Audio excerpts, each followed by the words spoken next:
Good afternoon. Today's topic is going to be about something I encounter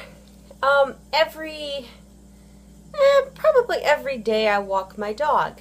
So, there's this house I'll pass, and they have this little dog. It's not very big.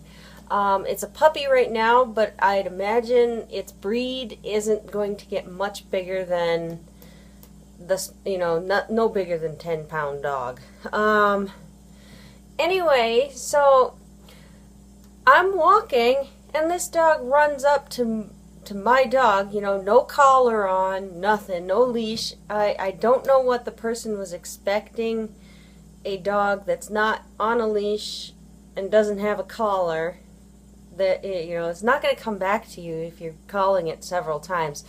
And you shouldn't make the person who has their dog on with a collar and a leash and tags, just got to throw that out there. You can't just have the you can just have the collar, but to be legal you actually have to have the license too, to show that your dog is up to date with rabies and all that, and that it's licensed to you.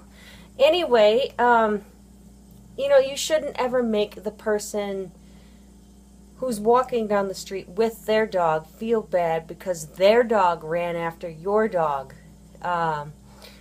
Started running after your dog, either to play or to bite or whatever. It does not matter. As soon as you start accusing the other person because your dog got, you couldn't catch your dog in time because it doesn't have a collar on or a harness. I remember asking this person if they had a harness on, if they had a harness that was just in the house, and they're like, "No, I'm just sitting for it, dog sitting." And it's like, well, okay, if you're dog sitting a puppy for somebody else, what is going on with that person? Because a puppy needs its owner to help train it for many months span of time. I mean, I can get maybe if for the weekend or whatever, but you can lose what you've been training in that 1-2 day weekend or whatever, just by falling out of routine with your the puppy. Anyway, I don't know, it just seems odd. I mean, we leave our harness on our dog even in the house at home, because that's where we attach, when we go to set her outside, because we don't have a fenced-in yard. So we set her outside on one of them little things you pound into the ground, and then, it has then you go buy the tether for the chain. Well, it's not really chain, it's rope or whatever it is, nylon. I guess it is metal. But anyway, we chain her up outside, and that's what we hook her to. And it's just easier to leave that on her because she likes to pull a lot. I mean, she did when we just had the collar, so she was just choking herself all the time. I mean, and I kind of felt bad about it. I mean, she'll do that occasionally with her harness too, because it sits right here instead of right here. And if she pulls hard enough, she's But anyway, back to the topic at hand.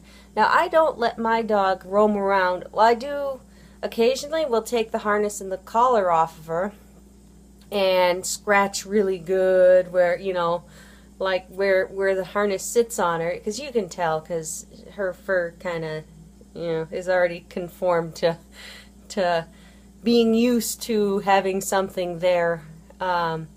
So she has these lines that look kind of funny on her when you take her collar and her harness off. But I don't understand why people, do this. I mean, in their house, their yard isn't fenced in or anything. They don't have a fenced in backyard, nothing. I mean, if she really is or dog sitting for these people, then those people need to choose better on who they have for their, dog training or dog sitting, because I don't know. I mean, it just, I had to give, or we had treats, because I always carry those around now with my dog when I take her out for a walk, because I'll carry her little treats along, and you know, just to get her attention, or if something happens like that again. But so when I walk my dog past every time now, she picks her dog up and is like this, and, you know, giving me the, oh, it's, you know, it is another dog walking past, you know, like it's my fault that I'm walking across on the sidewalk. I don't know. Maybe I'm just reading into it too much. Who knows? Anyway, that was just my little topic, you know. I mean, I don't know. I always leave my harness and my collar on my dog just because it's just easier to do so. I mean, I guess I could put it on every single time we put her outside, but sometimes, and I guess it's just easier. But anyway, bye.